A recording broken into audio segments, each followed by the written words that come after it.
तो नेक्स्ट हमारा टॉपिक है आज का प्रोटीन। ठीक है, तो आज हम डिस्कस करेंगे प्रोटीन के बारे में। इससे पहले हमने डिस्कस किया था कार्बोहाइड्रेट्स, फैट्स के बारे में कि फैट्स का क्या क्या होता है, प्रोडक्ट क्या होते हैं उनके, कार्बोहाइड्रेट का क्या क्या होता है, उसके क्या क्या प्रोडक्ट्स होते हैं, कैसे उनका मेटाबोलाइजेशन होता है। नेक्स्ट बात करेंगे हम प्रोटीन की। ठीक है, अब प्रोटीन बहुत ज़्यादा इंपॉर्टेंट टॉपिक है क्योंकि हमारी बॉडी जो है मोस्टली प्रोटीन से मिलकर बनी होती है। ठीक है, जहाँ पे हम फैट्स वगैरह के बारे में पढ़ रहे थे कि फैट्स हमारी बॉडी में क्या करते हैं, स्टेरॉइड हार्मोन वगैरह बनाने का काम कर रहे थे, वहीं प्रोटीन कहीं ना कहीं हमारी बॉडी में क्या करता है, हमारी बॉडी के डीएनए मटेरियल को बनाने का काम करता है। डीएनए मटेरियल, अब डीएनए से आप समझ सकते हो कि हमारी पूरी बॉडी बनती है।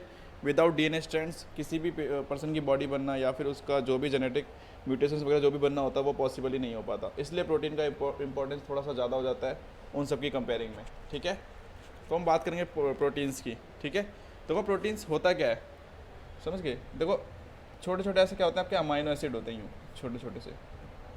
ठीक है, इनको क्या बोलते हो आप, अमाइनो एसिड। ये सारे क्या है, अमाइनो एसिड। ठीक है,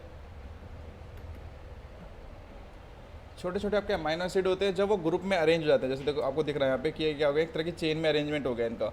और जब एक प्रॉपर एक चेन बना लेते हैं तो उसको क्या बोलते हो आप, उसको बोलते हो आप प्रोटीन। ठीक है, उसी को क्या बोलते हो आप, प्रोटीन बोल देते हो। समझ गए। तो प्रोटीन कुछ भी नहीं है, प्रोटीन क्या है, ग्रुप ऑफ अमाइनो एसिड है। सिंपल सी डेफिनेशन में अगर आप पढ़ोगे तो क्या होगा, ग्रुप ऑफ अमाइनो एसिड क्या कहलाता है आपका, अमाइनो एसिड। देखो मैंने क्योंकि बताया आपको ये छोटे छोटे से क्या है, ये अमाइनो एसिड्स हैं। ठीक है, जब एक चेन टाइप की अरेंजमेंट में अरेंज हो गए, मतलब जब कई सारे क्या हो गए आपके अमाइनो एसिड क्या हो गए, अरेंज हो गए एक लाइन में, उसको क्या बोल दिया आपने, प्रोटीन बोल दिया। इसलिए सिंपल सी डेफिनेशन क्या होती है प्रोटीन की, तो protein is a group of amino acid. ठीक है, कि वो एक क्या होता है, ग्रुप ऑफ अमाइनो एसिड होता है, मतलब कई सारे अमाइनो एसिड से मिलकर बनता है आपका प्रोटीन। ठीक है, डेफिनेशन में देखो ये लिखा हुआ है, polymers of L alpha amino acid is called protein. की प्रोटीन क्या होता है आपके, पॉलीमर्स होते हैं। पॉलीमर्स मतलब कई सारे जो अमाइनो एसिड होंगे वो क्या करेंगे, अपना पॉलीमर्स बनाएंगे, चेन बनाएंगे, और उसी को क्या बोलोगे आप, उसी को बोल दोगे प्रोटीन। समझ गए। अब ये आपको क्यों बताया जा रहा है, क्योंकि देखो सीधी बात है, जब ग्रुप ऑफ अमाइनो एसिड क्या कहलाता है आपका, प्रोटीन कहलाता है, तो प्रोटीन को जब तोड़ोगे तो उसके अंदर से निकलेगा भी क्या, प्रोटीन ही, अमाइनो एसिड ही निकलेगा। ठीक है, जैसे मान लो मैंने आपको बताया कि ग्रुप ऑफ अमाइनो एसिड क्या होता है आपका, प्रोटीन होता है। ये इसकी डेफिनेशन थी। ठीक है, जब इस प्रोटीन को आप हाइड्रोलाइज करोगे, मतलब उसको ब्रेक करोगे, तोड़ोगे, तो उसके अंदर से क्या निकलेगा आपका, अमाइनो एसिड ही तो निकलेगा ना, अमाइनो एसिड। क्योंकि बना किससे था, बना ही किससे था आपका, अमाइनो एसिड से बना था। जब कई सारे अमाइनो एसिड मिल गए थे तब क्या बना दिया उन्होंने, प्रोटीन बना दिया। और जब आप प्रोटीन को तोड़ोगे तो इसके अंदर से क्या निकलने वाला, अमाइनो एसिड ही निकलने वाला। और ये अमाइनो एसिड क्या होता है, हमारी बॉडी में यूज़ होता है अलग अलग जगहों पर। ठीक है, तो ये कुछ होता है प्रोटीन के बारे में। चलो नेक्स्ट हम बात करते हैं और क्या होता है protein. Protein are the group of organic compound made up of the carbon, hydrogen, oxygen and nitrogen. ठीक है, देखो प्रोटीन क्या होता है, एक ऑर्गेनिक कंपाउंड होता है। किससे बना हुआ होता है आपका, carbon, hydrogen, oxygen and nitrogen, इन सभी चीज़ों से मिलकर बना हुआ होता है। इसलिए हमारी बॉडी के लिए क्या होता है, एसेंशियल होता है। क्योंकि देखो आपको पता है हमारी बॉडी के लिए कार्बन भी इंपॉर्टेंट है, हमारी बॉडी के लिए हाइड्रोजन भी इंपॉर्टेंट है, हमारी बॉडी के लिए ऑक्सीजन भी इंपॉर्टेंट है और नाइट्रोजन भी इंपॉर्टेंट है। और ये सारी चीज़ आपको कहाँ पर मिल जाएगी, प्रोटीन के अंदर मिल जाती है। इसलिए प्रोटीन क्या होता है हमारी बॉडी के लिए, वो काफ़ी ज़्यादा एसेंशियल होता है। ठीक है, कि हमारी बॉडी के लिए क्या होता है, प्रोटीन काफ़ी ज़्यादा एसेंशियल होता है, क्योंकि इसके पास बहुत सारी चीज़ें प्रेजेंट होती है जो हमारी बॉडी को चाहिए होता है। ठीक है, चलो next, they are most abundant organic macromolecules of the living system. ठीक है, देखो बार बार यहाँ पे ऑर्गेनिक की बात की जा रही है, लिविंग सिस्टम की बात की जा रही है। तो देखो आपको ये पता होगा कि प्रोटीन जो सिंथेसाइज होता है कहाँ पे होता है, लिविंग ऑर्गेनिज्म के अंदर ही बनता है प्रोटीन। ठीक है, अगर आपको प्रोटीन चाहिए तो आप कहाँ से लोगे, लिविंग ऑर्गेनिज्म से ही लोगे। लिविंग मतलब जो रेस्पिरेशन वगैरह प्रोसेस परफॉर्म करता है, जैसे प्लांट्स भी करते हैं, एनिमल्स भी करते हैं, और भी कई सारे जीव होते हैं जो रेस्पिरेशन वगैरह की प्रोसेस कर रहे होते हैं, उनके अंदर से आपको प्रोटीन मिलेगा। कि उन्हीं के अंदर से क्या होता है आपका, प्रोटीन मिलता है, क्योंकि वो एक तरह क्या है आपका ऑर्गेनिक कंपाउंड है। ऑर्गेनिक मतलब जो जीवित चीज़ होती है ना, उसी का कंपाउंड है आपका प्रोटीन। तो मिलेगा भी कहाँ से, जीवित चीज़ों से ही मिलेगा, जिनके अंदर जान होगी कोई ना कोई। ठीक है, और क्या होता है, मैक्रोमोलिक्यूल होता है। मैक्रोमोलिक्यूल मतलब सबसे ज़्यादा बड़ा। ठीक है, मैक्रो मतलब बड़ा। ठीक है, माइक्रो पढ़ा होगा आपने, माइक्रो क्या होता है आपके, माइक्रो होते हैं छोटे। ठीक है, माइक्रो आपके होते हैं सोडियम हो गया, पोटासियम वगैरह, सारे माइक्रोमोलिक्यूल होते हैं।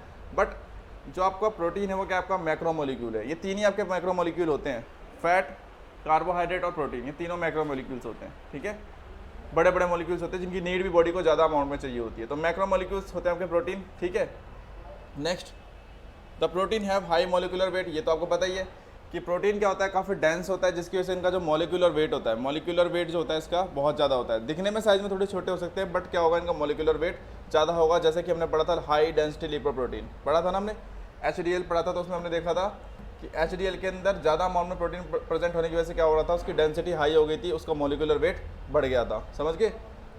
तो प्रोटीन क्या होता है आपका, हाई मॉलिक्यूलर वेट कंटेन करता है अपने साथ, ठीक है। उसके अंदर क्या होता है, मॉलिक्यूलर वेट ज़्यादा होता है, ठीक है। Next, they yield amino acid on hydrolysis. ये तो मैंने आपको बता ही दिया कि जब आप क्या करोगे, हाइड्रोलाइसिस करोगे किसका, प्रोटीन का, प्रोटीन को तोड़ा जाएगा तो उसके अंदर से निकलने वाला है क्या, आपका अमाइनो एसिड, क्योंकि बनाई किससे था, मिलके अमाइनो एसिड से बना था। और अमाइनो एसिड किससे बना हुआ होता है आपका, ये आपके नाम लिखे हुए, कार्बन से मिलकर बना होता है, हाइड्रोजन से, ऑक्सीजन से, नाइट्रोजन से, इससे बना होता है आपका अमाइनो एसिड। समझ गए? समझ में आ रहा है कि अमाइनो एसिड से मिलकर क्या बनता है आपका, प्रोटीन बनता है। और अमाइनो एसिड किससे बना हुआ होता है आपका, तो वो होता है हाइड्रोजन से, ठीक है। हाइड्रोजन से होता है आपका, ऑक्सीजन से होता है, कार्बन से होता है, ठीक है। और क्या आपका, और वाटर, ठीक है। ये सबसे मिलकर क्या बना होता है आपका, अमाइनो एसिड बना होता है। तो जब भी आप कभी भी प्रोटीन को तोड़ोगे तो प्रोटीन से अमाइनो एसिड निकलेगा, और ये अमाइनो एसिड हमारी बॉडी को क्या देगा, हाइड्रोजन देगा, ऑक्सीजन देगा, कार्बन देगा, और H2 देगा, और नाइट्रोजन भी देता है, ठीक है। NH3 जो आपका नाइट्रोजन होता है वो भी देता है, ठीक है। ये सारे मॉलिक्यूल्स प्रोवाइड करता है हमें प्रोटीन, एक मॉलिक्यूल प्रोटीन, ठीक है। चलो नेक्स्ट हम बात करते हैं उसके फंक्शन की, कि प्रोटीन का हमारी बॉडी में क्या फंक्शन है। तो प्रोटीन का बहुत ज़्यादा ही फंक्शन होता है हमारी बॉडी के अंदर। हमारी पूरी बॉडी के सेल्स, टिश्यूज जितने भी सभी प्रोटीन से बने होते हैं, क्योंकि अलग अलग टाइप के प्रोटीन होते हैं, वो अलग अलग फंक्शन परफॉर्म कर रहे होते हैं। चलो बात कर लेते हैं पहले, there are several function of protein in the body, की आपकी बॉडी में बहुत सारे फंक्शन परफॉर्म कर रहा होता है आपका प्रोटीन। जैसे कि proteins form fundamental basis of structure and function of the life, कि प्रोटीन क्या करता है आपका, फंडामेंटल बेसिस स्ट्रक्चर परफॉर्म करता है आपकी बॉडी का, ठीक है। जैसे कि मैंने आपको बताया था कि शुरुआती कहाँ से होती है किसी भी ह्यूमन के बनने की, DNA से स्टार्ट होती है, आपको पता होगा, ठीक है। कि कोई पर्सन जो होता है जब वो बना नहीं होता तो क्या होता है कि आपको पता है, क्रोमोसोम्स वगैरह जाते हैं। जब आप फर्टिलाइजेशन आपने पढ़ा होगा तो आपने पढ़ा होगा ना, एक एग होता है, एक स्पर्म होता है, दोनों आपस में मीट करते हैं, तो वो क्या करते हैं, अपने DNA मटेरियल को ट्रांसमिट करते हैं। तो DNA मटेरियल क्या होता है, ये सबसे पहली क्या होती है, प्राइमरी क्या होता है, किसी भी ह्यूमन के बनने की प्राइमरी यूनिट होती है DNA मॉलिक्यूल्स, ठीक है। इस DNA मॉलिक्यूल के अकॉर्डिंग ही डिसाइड होता है कि बंदा कैसा बनेगा, कैसा नहीं बनेगा। और ये DNA मॉलिक्यूल किससे बना होता है आपका, यही प्रोटीन से बना हुआ होता है, ठीक है। ये DNA मॉलिक्यूल किससे बना होगा आपका, प्रोटीन से बना हुआ होगा। तो सबसे पहला आपने जो पॉइंट पढ़ा इसमें क्या है, कि फंडामेंटल या बेसिक स्ट्रक्चर बनाता है आपका प्रोटीन, कि फंडामेंटल और बेसिक स्ट्रक्चर। क्योंकि अगर फंडामेंटल मतलब फंक्शनल, ठीक है, और बेसिक मतलब जैसे DNA मटेरियल, ठीक है। अगर DNA मटेरियल नहीं बनेगा तो किसी ह्यूमन की बॉडी बन ही नहीं सकती। तो ये क्या होता है आपका, एक फंडामेंटल और बेसिक स्ट्रक्चर बना होता है, जिससे क्या होता है आगे जाके फर्दर ह्यूमन की जो बॉडी वगैरह बनी होती है, जो उसके ऑर्गन्स बने होते हैं, वो इसी के बेस पे बनते हैं। तो प्रोटीन क्या करता है आपका, फंडामेंटल स्ट्रक्चर प्रोवाइड करता है हमारी ह्यूमन की बॉडी को, किसी भी बॉडी को, किसी भी लिविंग ऑर्गेनिज्म की बॉडी को फंडामेंटल बेसिक स्ट्रक्चर प्रोवाइड कराता है आपका प्रोटीन, ठीक है। Next, they act as building blocks of cells and tissues, ठीक है। अब आपको पता होगा कि मैंने आपको पहले बता दिया कि हमारी बॉडी में हमारे मसल्स के लिए और चीज़ों के लिए क्या होता है, प्रोटीन ही रिस्पॉन्सिबल होता है। आपने देखा भी होगा जो जिम्नास्टिक्स वगैरह होते हैं, जो जिम वगैरह वाले जो पर्सन्स होते हैं, वो क्या करते हैं, अपनी एक्सरसाइज के बाद क्या करते हैं, एक्सरसाइज के बाद क्या इंटेक करते हैं, प्रोटीन इंटेक करते हैं, ठीक है। क्या इंटेक करते हैं, प्रोटीन इंटेक करते हैं। क्यों प्रोटीन इंटेक करते हैं, क्योंकि देखो जब वो जिम पर्सन्स होते हैं, जब वो एक्सरसाइज करते हैं तो उनकी मसल्स क्या होती है, ब्रेक होती है, ठीक है। और मसल्स देखो, मसल्स ब्रेक होती है, और मसल्स किससे बनी हुई होती है आपकी, प्रोटीन से बनी हुई होती है, ठीक है। मसल्स किससे बनी होती है, प्रोटीन से बनी हुई होती है। तो इस जो मसल्स जो टूटती है, जो है प्रोटीन डैमेज होता है, उस प्रोटीन को वापस रिप्लेस करने के लिए क्या चाहिए होता है, प्रोटीन ही चाहिए। जो चीज़ प्रोटीन से बनी है और वो अगर टूट रही है तो उसको रिप्लेस करने के लिए, उसको ठीक करने के लिए भी क्या चाहिए, प्रोटीन ही चाहिए होगा ना, समझ गए। प्रोटीन चाहिए होगा तो क्या करते हैं वो जिम्नास्ट वगैरह, प्रोटीन्स का इंटेक करते हैं। और प्रोटीन्स क्या करता है, आपकी मसल्स बिल्डिंग वगैरह में भी हेल्प करता है। यही तो काम होता है कि आपकी मसल से किससे बनी है, प्रोटीन से बनी है। और जितना ज़्यादा प्रोटीन इंटेक करोगे आपकी मसल्स उतनी ज़्यादा बिल्डअप होगी, ठीक है। Next, they provide defence against antigens, example immunoglobins. अब आपको ये भी पता है कि हमारे जो इम्यूनोग्लोबिन्स होते हैं, ठीक है, इम्यूनोग्लोबिन्स जैसे IgG IgM वगैरह आपने पढ़े होंगे, ठीक है। ये भी किससे बने हुए होते हैं, ये भी प्रोटीन से बने होते हैं, ठीक है। ये भी किससे बने होते हैं हमारे, ये भी प्रोटीन से ही बने हुए होते हैं, ठीक है। इम्यूनोग्लोबिन्स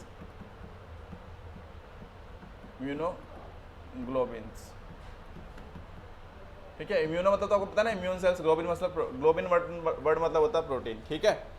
अब आपको पता होगा हमारी बॉडी में कई सारे इम्यूनोग्लोबिन होते हैं, जैसे जी होता है, IG ए होता है, IG सॉरी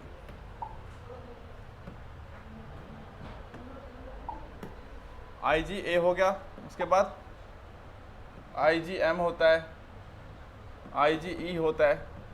ये सारे क्या होते हैं, इम्यूनोग्लोबिन्स होते हैं, जो किससे बने हुए होते हैं, आपके सारे ही प्रोटीन से बने हुए होते हैं। और ये क्या कर रहे होते हैं, हमारी बॉडी को प्रोटेक्शन दे रहे होते हैं, किससे, बाहर की चीज़ों से, क्योंकि ये सारे क्या है आपके इम्यून सेल्स के पार्ट हो जाते हैं। IgG, IgA, IgM ये सारे क्या होते हैं आपके इम्यून सेल्स के पार्ट हो जाते हैं, और क्या करते हैं हमारी बॉडी को डिफेंस करते हैं बाहर के एंटीजन से। तो ये काम वो भी हो गया आपका प्रोटीन का, क्योंकि ये बने किससे होते हैं, प्रोटीन से, समझ गए। Next, they help transportation of substance from one place to another place, example albumin और चैनल प्रोटीन, ठीक है। आपने भी पढ़ा था स्टार्टिंग में कि हमारी बॉडी में चैनल प्रोटीन्स प्रेजेंट होते हैं, जो सब्सटेंस को एक सेल के अंदर से दूसरे सेल के अंदर ट्रांसमिट करने में हेल्प कर रहे होते हैं। दूसरा आपने एल्बुमिन भी नाम सुना होगा। एल्बुमिन क्या होता है, मोस्ट एबुडेंट प्रोटीन होता है हमारी बॉडी के अंदर, सबसे ज़्यादा पाया जाने वाला प्रोटीन कौन सा होता है हमारा, हमारी बॉडी में एल्बुमिन होता है। और एल्बुमिन का काम क्या करता है, ये हमारी बॉडी में ऑनकोटिक प्रेशर को मेंटेन करता है, ऑनकोटिक प्रेशर को मेंटेन करता है, ठीक है। मेंटेन करता है आपका कौन, एल्बुमिन, ठीक है। जिसके से क्या, अब ये ऑनकोटिक प्रेशर कैसे मेंटेन करेगा, तो ये कैसे मेंटेन करता है, क्या करता है, सब्सटेंस को one place to another place क्या करता है, ट्रांसमिट करा रहा होता है। तो ये भी क्या होगा, एक फंक्शन होता है किसका, प्रोटीन का, किस चीज़ों को one place to another place transmit कराने में भी हेल्प कर रहा होता है आपका क्या, प्रोटीन, समझ गए। जैसे कि आपका एल्बुमिन हो गया, जैसे कि आपके चैनल प्रोटीन्स हो गए, ये भी आप याद कर सकते हो, ठीक है। देखो यहाँ पे लिखा भी आपको ऑस्मोटिक प्रेशर और ऑनकोटिक प्रेशर दोनों मेंटेन कर सकता है आपका एल्बुमिन, ठीक है। यहाँ लिखा ऑस्मोटिक भी और ऑनकोटिक दोनों प्रेशर मेंटेन करता है।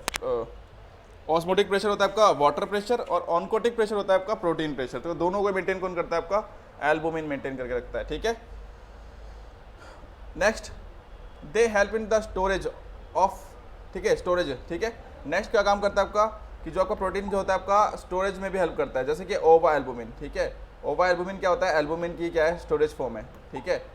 ओवा एल्बुमिन क्या होता है आपका, स्टोरेज फॉर्म होती है किसकी, एल्बुमिन की। जब तक आपकी बॉडी में एल्बुमिन की ज़रूरत नहीं है, तब तक वो क्या होगा, आपकी बॉडी में ओवा एल्बुमिन की फॉर्म में स्टोर हो जाएगा, ठीक है। और जैसे उसकी ज़रूरत पड़ेगी, जैसे बॉडी को क्या करना है, वाटर के प्रेशर को मेंटेन करना है या फिर ऑनकोटिक प्रेशर को मेंटेन करना है, चीज़ों को ट्रांसमिट कराना है इधर से उधर, तो वो ओवा एल्बुमिन किस में कन्वर्ट हो जाएगा, आपका एल्बुमिन में कन्वर्ट हो जाएगा। और वो चीज़ें जैसे आपने यहाँ पढ़ा था अभी, ये सारे फिर फंक्शन परफॉर्म करने लग जाएगा, ठीक है। Next, the protein act as a receptor known as receptor protein, example hormones, ठीक है। आपके हॉर्मोन्स जो होते हैं वो भी किससे बने हुए होते हैं, कहीं ना कहीं प्रोटीन से बने होते हैं, कुछ हॉर्मोन्स को छोड़ के, जैसे जो आपने प्रीवियस क्लास में पढ़े थे, जैसे स्टेरॉइड हार्मोन हो गए, प्रोस्टाग्लैंडिन्स हो गए, ये सारे क्या होते हैं, फैट से बने हुए होते हैं, कोलेस्ट्रॉल के प्रोडक्ट होते हैं।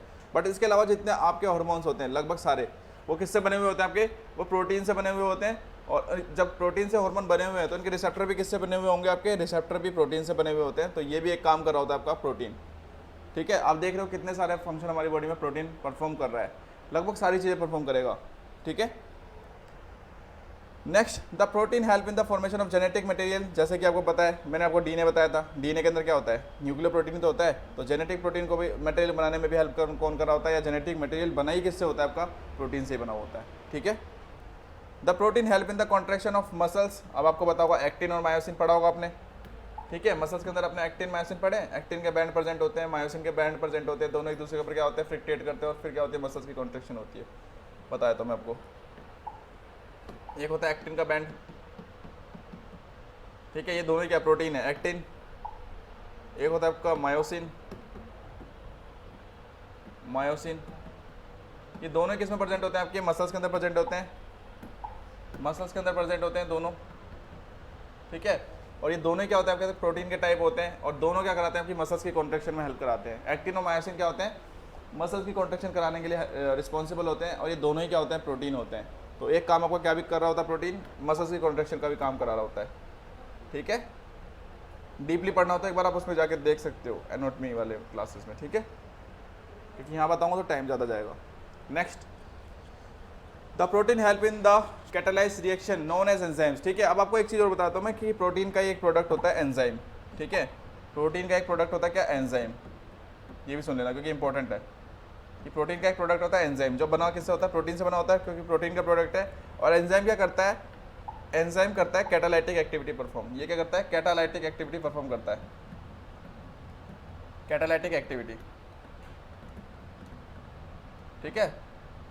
अब कैटालाइटिक एक्टिविटी क्या होती है, देखो कैटालाइटिक एक्टिविटी मतलब होता है कि किसी भी रिएक्शन को फास्ट कर देना, किसी भी रिएक्शन को फास्ट कर देना और उससे ज़्यादा ज़्यादा क्या कर लेना, एनर्जी वगैरह जो भी उसका प्रोडक्ट निकलना है उसको ज़्यादा निकाल देना, एसेलरेट कर देना। सीधी बात, कैटालाइटिक रिएक्शन का मतलब होता है एसेलरेट कर देना। जैसे कि देखो आपको बताता हूँ मैं कि अगर सपोज करो हमारी बॉडी में क्या हो, हाइड्रोक्लोरिक एसिड प्रेजेंट ना हो। हाइड्रोक्लोरिक एसिड क्या है, एंजाइम है, सपोज करो, ठीक है, हमारे स्टमक के अंदर प्रेजेंट होता है। और एंजाइम की बात करो मैं यहाँ पे, ठीक है, तो हाइड्रोक्लोरिक एसिड क्या आपका एंजाइम है। सपोज करो किसी पर्सन की बॉडी में हाइड्रोक्लोरिक एसिड नहीं है, या नहीं होता ह्यूमन की बॉडी में, तो जो आप खाना खाते हो, जो भी आप खाना खाते हो उसको डाइजेस्ट होने में क्या लगता, 7 से 8 दिन का टाइम लगता खाने को डाइजेस्ट होने में। कम से कम मान लो कि अगर HCl प्रेजेंट नहीं होता बॉडी के अंदर तो 7 से 8 दिन का टाइम लगता खाने को डाइजेस्ट होने में सिर्फ, ठीक है। बट वही काम क्या होता है आपका 6 घंटे के अंदर, 4 से 6 घंटे के अंदर कंप्लीट हो जाता है। किसी में 4 घंटे में जाता है, जिसका जैसा डाइजेशन उसके अकॉर्डिंग हो जाता है, ठीक है। यही डाइजेशन कितनी देर में आता है, 4 से 6 आवर्स में कंप्लीट हो जाता है, जस्ट बिकॉज ऑफ HCl, ठीक है। ये सारा क्यों होता है, क्योंकि HCl प्रेजेंट होता है, हाइड्रोक्लोरिक एसिड आपका प्रेजेंट होता है, जो कि एक तरह का एंजाइम होता है, जो क्या कर देता है उस रिएक्शन को कैटालाइज कर देता है, मतलब उस रिएक्शन को एसेलरेट कर देता है, फास्ट कर देता है, ताकि आपकी बॉडी उसको जल्दी जल्दी यूटिलाइज कर ले और उससे क्या कर सके, ज़्यादा अमाउंट में क्या निकाल ले, एनर्जी को निकाल ले। समझ गए। तो ये काम होता है आपकी बॉडी में एंजाइम का, और एंजाइम किसका प्रोडक्ट है, प्रोटीन का ही प्रोडक्ट होता है। समझ गए। चलो नेक्स्ट हम बात करते हैं क्लासिफिकेशन ऑफ प्रोटीन की। प्रोटीन के क्लासिफिकेशन कितने होते हैं, तो देखो प्रोटीन के कई सारे क्लासिफिकेशन हैं, क्योंकि प्रोटीन के फंक्शन ही बहुत सारे हैं, तो उसके क्लासिफिकेशन भी क्या करे गए हैं, कई बेसिस पे कर दिए गए हैं, ठीक है। पहला क्लासिफिकेशन कौन सा होता है आपका, पहला होता है आपका फंक्शनल क्लासिफिकेशन की। प्रोटीन जिस तरीके से फंक्शन करेगा ना उसके बेस पे इसका क्लासिफिकेशन कर रखा है, कि जिस तरह का प्रोटीन होगा ना, जो काम कर रहा होगा उसके नाम पे उसका नाम पड़ा हुआ होगा। समझ गए। नेक्स्ट जो क्लासिफिकेशन होगा वो होगा केमिकल सोल्यूबिलिटी के अकॉर्डिंग, ठीक है, कि केमिकल सोल्यूबिलिटी कैसी है उसकी, ठीक है, नेचर कैसा है, उसके बिहाफ पे इसका दूसरा क्लासिफिकेशन होता है, ठीक है। कि दूसरा क्लासिफिकेशन क्या होगा आपका, कि केमिकल नेचर एंड सोल्यूबिलिटी के अकॉर्डिंग होता है उसका, कि केमिकल नेचर कैसा है उस प्रोटीन का, ठीक है। जैसे आपने पढ़ा हाई डेंसिटी लिपोप्रोटीन होता है, जो लिपिड वाला सोल्यूबल में जाता है, ऐसे कुछ इसकी सोल्यूबिलिटी के अकॉर्डिंग जाता है, ठीक है। नेक्स्ट होता है हमारा साइज और शेप के अकॉर्डिंग, कि साइज कैसा प्रोटीन का, ठीक है, किस तरह का साइज है, किस तरह का शेप है, उसके अकॉर्डिंग इसका क्लासिफिकेशन होता है, ठीक है। अब एक एक करके डिस्कस करते हैं। पहले हम बात करते हैं फंक्शनल प्रोटीन, ठीक है। और इतने सारे आपने फंक्शन पढ़े हैं, सारे फंक्शन पढ़ के भी आप बता सकते हो कि प्रोटीन क्या क्या काम करता है और किस तरह के प्रोटीन होंगे। जैसे कि आपका देखो स्ट्रक्चरल प्रोटीन पढ़ाई था आपने, कि स्ट्रक्चरल प्रोटीन क्या करते हैं, हमारी बॉडी में स्ट्रक्चर प्रोवाइड कर रहे होते हैं। जैसे कि आपके कैराटिन होते हैं हेयर के लिए, कि हेयर को जो स्ट्रक्चर कौन देता है आपका, कैराटिन देते हैं। और कोलेजन्स होते हैं बोन्स के लिए, कि बोन्स को कौन दे रहा होता है आपका, कोलेजन्स देते हैं। ये सारे क्या होते हैं, स्ट्रक्चर प्रोवाइड कर रहे होते हैं, किसको, अलग अलग स्ट्रक्चर्स को। जैसे कि हेयर के लिए कौन होगा, कैराटिन होगा, और बोन्स के लिए कौन होगा आपका, कोलेजन्स होगा, ठीक है। नेक्स्ट होता है आपका कैटालाइटिक प्रोटीन। अभी मैंने आपको बताया एंजाइम होता है। कैटालाइटिक प्रोटीन क्या होंगे, जो क्या करेंगे, किसी भी रिएक्शन को फास्ट कर देंगे, कैटालाइज कर देंगे। जैसे पेप्सिन हो गया, हेक्सोकाइनेस हो गया, सारे एंजाइम्स, ठीक है। नेक्स्ट होता है हमारा ट्रांसपोर्ट प्रोटीन। और अपने पढ़ा था कि हमने एक एल्बुमिन का नाम पढ़ा था। एल्बुमिन क्या करता है, बॉडी में चीज़ों को ट्रांसपोर्टेशन करने में हेल्प कर रहा होता है। तो वो सारे क्या होंगे आपके ट्रांसपोर्टेशन प्रोटीन हो जाएंगे। जैसे कि आपका एल्बुमिन हो गया, और हीमोग्लोबिन। हीमोग्लोबिन क्या करता है आपका, ऑक्सीजन के मॉलिक्यूल्स को ट्रांसपोर्ट करने में हेल्प करता है। समझ गए। नेक्स्ट होता है आपका हार्मोनल प्रोटीन। अब हार्मोनल प्रोटीन क्या होता है आपको पता ही है, कि जो हार्मोन्स लाइक फंक्शन प्ले कर रहे होते हैं, जैसे आपका इंसुलिन हो गया, ग्रोथ हार्मोन हो गया, जितने भी हार्मोन्स हो गए वो सारे क्या होते हैं आपके हार्मोनल प्रोटीन्स होते हैं, हार्मोनल फंक्शन प्ले कर रहे होते हैं। नेक्स्ट होता है आपका जेनेटिक प्रोटीन। जेनेटिक प्रोटीन में आपका न्यूक्लियो प्रोटीन, डीएनए जिसको बोलते हो आप। जब डीएनए को तोड़ोगे ना, डीएनए को खोलोगे तो उसके अंदर से न्यूक्लियो प्रोटीन ही निकलने वाला है, ठीक है। या न्यूक्लियो प्रोटीन को खोलोगे तो उसके अंदर डीएनए मॉलिक्यूल ही निकलने वाले हैं, ठीक है। नेक्स्ट होता है डिफेंस प्रोटीन। अब डिफेंस प्रोटीन आपने पढ़ा था कि हमने आईजीजी, आईजीएम वगैरह पढ़े थे, इम्यूनोग्लोबिन्स। ये सारे क्या होते हैं, डिफेंस प्रोटीन होते हैं, ठीक है। इम्यूनोग्लोबिन्स सारे जितने भी होंगे आपके डिफेंस प्रोटीन होंगे, जो हमारी बॉडी को डिफेंस करेंगे किससे, किसी भी आउटर फॉरेन पार्टिकल से, कोई भी बैक्टीरिया, वायरस से, जो भी आउटर चीज़ है ना बॉडी के बाहर की, उससे हमें डिफेंस कर रहे होते हैं हमारे डिफेंस प्रोटीन, ठीक है। नेक्स्ट होता है हमारा रिसेप्टर प्रोटीन। अब रिसेप्टर प्रोटीन क्या करते हैं, आपकी बॉडी में रिसीव करने में हेल्प करते हैं किसी सब्सटेंस को, और अलग अलग चीज़ों के लिए अलग अलग रिसेप्टर प्रोटीन प्रेजेंट होते हैं। जैसे अगर कोई रिसेप्टर प्रोटीन सोडियम का है तो सोडियम को ही रिसीव करेगा, अगर कोई रिसेप्टर प्रोटीन किसका है आपका हार्मोन्स का है तो वो हार्मोन्स को ही रिसीव करेगा। तो रिसेप्टर प्रोटीन क्या करते हैं, सर्टेन चीज़ों को ही क्या करते हैं, रिसीव कर रहे होते हैं। जैसे कि देखो यहाँ पे लिखा है हार्मोन्स, ठीक है, स्पेसिफिक सब्सटेंस को रिसीव करते हैं, सिर्फ ऐसे नहीं किसी को भी रिसीव कर लेंगे, जिसके लिए वो प्रोटीन चैनल बना होगा उसी को रिसीव करेगा, ठीक है। नेक्स्ट स्टोरेज प्रोटीन, और स्टोरेज प्रोटीन हमने पढ़ा था ओवा एल्बुमिन, जो कि क्या होता है, स्टोरेज फॉर्म होती है किसकी, एल्बुमिन की, ठीक है। तो ये सारे क्या होते हैं आपके फंक्शनल क्लासिफिकेशन होते हैं किसके, प्रोटीन के। नेक्स्ट हम बात करते हैं नेक्स्ट किसके, classification of protein to the chemical nature and solubility, ठीक है। केमिकल नेचर और सोल्युबिलिटी के अकॉर्डिंग प्रोटीन के टाइप होते हैं, 3 टाइप हो जाते हैं देखो बेसिकली। एक होता है आपका सिंपल प्रोटीन, ठीक है, एक होगा आपका कंजुगेट प्रोटीन, एक होगा आपका डेराइव प्रोटीन। जैसे हमने फैट को पढ़ा था ना, फैट को सिंपल कॉम्प्लेक्स और डेराइव, ऐसे ही इसका भी टाइप हो गए 3 केमिकल नेचर और सोल्युबिलिटी के अकॉर्डिंग। सिंपल प्रोटीन क्या होंगे, जो सिंपल होंगे बिल्कुल, जो प्योरली किससे बने होंगे, आपके प्रोटीन से होंगे पूरे, ठीक है। These are made up of the amino acid, मतलब इनके अंदर और कुछ प्रेजेंट ही नहीं होगा, सिर्फ और सिर्फ अमाइनो एसिड प्रेजेंट होगा, इसको बोलोगे आप सिंपल प्रोटीन। जैसे हमने वहाँ भी पढ़ा था, ठीक है, जैसे कि एल्बुमिन और केराटिन, ठीक है। जैसे कि एल्बुमिन और केराटिन हो गया आपका, क्या होते हैं 100% प्रोटीन होते हैं, इनके अंदर और कुछ प्रेजेंट ही नहीं होता, मतलब पूरे के पूरे अमाइनो एसिड से मिलके बने होंगे, ठीक है। 100% किससे बने होंगे, आपके अमाइनो एसिड से मिलके ही बने होंगे, इसके अंदर कुछ भी प्रेजेंट नहीं होगा इसके अलावा, इसलिए सिंपल प्रोटीन होते हैं। कंजुगेटेड प्रोटीन क्या होगा, कंजुगेट मतलब देखो मिक्स हो गए, कंजुगेट मतलब क्या हो गया, मिक्स हो गए, मतलब एक पार्ट तो प्रोटीन वाला होगा, एक पार्ट तो क्या होगा आपका प्रोटीन वाला होगा इसके अंदर, और एक पार्ट क्या होगा आपका नॉन प्रोटीन वाला पार्ट होगा, नॉन प्रोटीन वाला पार्ट होता है, समझ गए, जिसको आप प्रोस्थेटिक ग्रुप बोलते हो। ये भी याद रखना कि इसको प्रोस्थेटिक ग्रुप बोला जाता है, इसी को ही। जब प्रोटीन आप पढ़ोगे ना, और प्रोटीन आप देखोगे कि प्रोटीन एक तो प्रोटीन से मिलकर बना, मतलब एक उसके अंदर पार्ट प्रोटीन वाला है और एक पार्ट कौन सा आपका नॉन प्रोटीन वाला है, तो उसको क्या बोल दोगे आप, प्रोस्थेटिक ग्रुप बोल दोगे उस नॉन प्रोटीन वाले पार्ट को, ठीक है। जो नॉन प्रोटीन वाला पार्ट है इसी को बोलते हैं प्रोस्थेटिक ग्रुप, ठीक है, समझ गए, उसको बोलते हैं प्रोस्थेटिक ग्रुप। यहाँ पे दे भी रखा है आपका प्रोस्थेटिक ग्रुप, समझ गए। एक पार्ट प्रोटीन वाला है, एक पार्ट नॉन प्रोटीन वाला है, इसको बोलोगे आप प्रोस्थेटिक ग्रुप, समझ गए। एग्जाम्पल बताऊँ मैं आपको, चलो एग्जाम्पल बताता हूँ, ठीक है।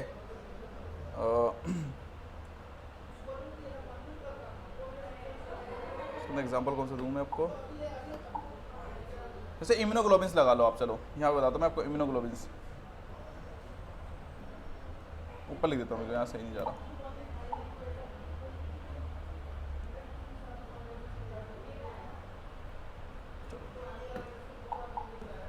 देखो इम्यूनोग्लोबिन्स बताता हूँ मैं आपको, इम्यूनोग्लोबिन्स, अब ये पता है आपको एक तरह के प्रोटीन होते हैं जो हमारी बॉडी में डिफेंस का काम कर रहे हैं। अब ये देखो, इसको आप क्यों बोलते हो कंजुगेटेड प्रोटीन, देखो क्यों होता है ऐसा, क्योंकि देखो एक पार्ट तो क्या होगा, इम्यून वाला हो गया, है ना, एक पार्ट कौन सा हो गया आपका, प्रोटीन वाला। ग्लोबिन्स कितने भी, जितने भी, जिस भी वर्ड के पीछे ग्लोबिन लग जाएगा समझ आ रहा प्रोटीन की बात कर रहा है। जैसे हीमोग्लोबिन, हीमोग्लोबिन भी लिख देता हूँ मैं यहाँ पे। हीमोग्लोबिन भी क्या होता है आपका, एक तरह का क्या होता है, कंजुगेट प्रोटीन होता है, ठीक है। कंजुगेट प्रोटीन या कॉम्प्लेक्स प्रोटीन, मतलब मिक्स वाला प्रोटीन, प्योर नहीं बोल सकते आप इसको, हीमोग्लोबिन। अब इसके अंदर भी क्या हो गया, ग्लोबिन वाला पार्ट क्या हो गया, प्रोटीन पार्ट होगा, हीम वाला पार्ट क्या हो गया आपका, हीम वाला पार्ट आपका आयरन वाला पार्ट हो गया, ठीक है। तो देखो एक क्या हो गया आपका आयरन पार्ट हो गया जो कि प्रोटीन नहीं होता, एक कौन सा हो गया आपका ग्लोबिन जो कि प्रोटीन है, ठीक है, एक ग्लोबिन हो गया जो आपका प्रोटीन है, समझ गए। तो इस तरह के प्रोटीन को क्या बोलोगे आप, इस तरह के प्रोटीन्स को आप बोलोगे कंजुगेटेड प्रोटीन, समझ गए। इसी तरह के प्रोटीन्स को हम कंजुगेटेड प्रोटीन बोलते हैं, क्योंकि इसके अंदर एक पार्ट तो प्रोटीन वाला प्रेजेंट है, एक पार्ट कौन सा आपका प्रेजेंट है आपका प्रोस्थेटिक ग्रुप, जो मैं आपको बता रहा था अभी, ये कौन सा आपका प्रोस्थेटिक ग्रुप,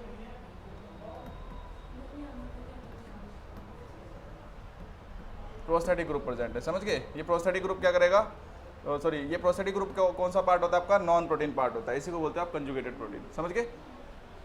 चलो नेक्स्ट हम बात करते हैं लास्ट वाला प्रोटीन का टाइप, सोल्युबिलिटी है उसके अकॉर्डिंग। तो लास्ट होता है आपका डेराइव्ड प्रोटीन, ठीक है। अब जितने भी प्रोटीन्स को आप तोड़ोगे उनसे जो भी चीज़ डेराइव्ड होगी, जैसे आपने प्रोटीन को तोड़ा, ठीक है, जैसे आपका हीमोग्लोबिन था, ठीक है, हीमोग्लोबिन को आपने तोड़ा तो उसमें से क्या निकला आपका, एक प्रोटीन वाला पार्ट निकल गया, एक आपका आयरन पार्ट निकल गया। तो जो ये डेराइव्ड हुआ इससे, जो प्रोटीन इससे डेराइव्ड हुआ, जो भी इससे अमाइनो एसिड निकलेंगे उसको बोल दोगे आप डेराइव्ड प्रोटीन, समझ गए। जो प्रोटीन डेराइव्ड होते हैं ना, जितने भी आपने ग्रुप पढ़े थे उसके अकॉर्डिंग, उसमें से जो भी डेराइव्ड होता है उसको बोलते हैं आप डेराइव्ड प्रोटीन। जैसे कि आप पढ़ सकते हो उसकी डेफिनेशन के अंदर कि डेफिनेशन में क्या क्या लिखा हुआ है, derived from the simple protein and conjugated protein, कि जब भी आप सिंपल प्रोटीन को तोड़ोगे और कंजुगेटेड प्रोटीन को तोड़ोगे तो उनके अंदर से जो भी प्रोडक्ट निकलेगा वो क्या कहलाएगा, आपका डिराइव्ड प्रोटीन कहलाएगा, जैसे कि आपका पेप्टोन्स। समझ गए? चलो नेक्स्ट हम बात करते हैं हमारा लास्ट क्लासिफिकेशन प्रोटीन का, वो होता है आपका शेप और साइज़ के अकॉर्डिंग। ठीक है, शेप और साइज़ के अकॉर्डिंग दो टाइप हो जाते हैं, एक तो होता है आपका फाइब्रस प्रोटीन, एक होता है आपका ग्लोबुलर। देखो ग्लोबुलर तो आपको दिख ही गया, ग्लोबुलिन की बात कर रहा हूँ, समझ गए? अब यहाँ भी आपको बता ही देता हूँ, चलो कुछ नहीं है, इनका शेप के अकॉर्डिंग हुआ। जो फाइब्रस होंगे वो किस तरह के शेप के होंगे, वो फाइब्रस जो होंगे आपके थ्रेड टाइप के शेप के होंगे, थ्रेड होता है धागा, धागे की शेप के होंगे। और जब के ग्लोबुलर होंगे वो क्या होंगे, स्फेरिकल शेप के होते हैं। समझ गए? चलो पहले बात करते हैं फाइब्रस प्रोटीन, शेप के अकॉर्डिंग बात करें ना। फाइब्रस प्रोटीन दूसरा होता है आपका थ्रेड, धागा होता है, धागा ऐसे थ्रेड बना दिए मैंने। ठीक है, नेक्स्ट होता है आपका ग्लोबुलर प्रोटीन। अब ग्लोबुलर प्रोटीन कैसा होगा आपका, ये होगा स्फेरिकल टाइप का, स्फीयर होता है, स्फीयर गोल गोल टाइप का, ऐसा। समझ गए? तो साइज और शेप के अकॉर्डिंग जो आपके टाइप्स हो गए किसके, प्रोटीन्स के, वो दो टाइप हो गए। पहला होता है आपका कौन सा, फाइब्रस प्रोटीन। फाइब्रस प्रोटीन कैसा होगा, फाइबर टाइप का स्ट्रक्चर होगा, मतलब थ्रेड टाइप का स्ट्रक्चर प्रेजेंट होगा। थ्रेड होता है, थ्रेड धागा, उस टाइप का स्ट्रक्चर प्रेजेंट होगा, या उस तरह के शेप का होगा तो उसको बोल दोगे आप फाइब्रस प्रोटीन। और ये कहाँ पे प्रेजेंट होता है आपके, ये आपकी बोन्स वगैरह में, जहाँ भी लिगामेंट्स वगैरह प्रेजेंट होते हैं ना, जहाँ पे बोन्स वगैरह को होल्ड करना होता है, कॉन्ट्रेक्टाइल फंक्शन करना होता है, उन जगहों पे प्रेजेंट होते हैं, जैसे आपको कोलेजन्स जो बोन वगैरह के पास प्रेजेंट होते हैं। समझ गए? क्योंकि बांध के रखना है ना उनको, तो इसलिए क्या चाहिए होता है वहाँ पे, थ्रेड लाइक स्ट्रक्चर चाहिए होता है। चलो नेक्स्ट, ग्लोबुलर प्रोटीन क्या होता है आपके, ग्लोब शेप के होंगे। ग्लोबुलर मतलब समझते हैं, ग्लोब, ग्लोब मतलब सर्कल शेप का, ग्लोब देखा होगा आपने, सर्कुलर शेप के प्रोटीन होते हैं। और ये प्रोटीन कौन से होते हैं आपके, जैसे कि आपका हीमोग्लोबिन हो गया, एल्बुमिन हो गया, ये सारे क्या होते हैं आपके ग्लोबुलर प्रोटीन होते हैं।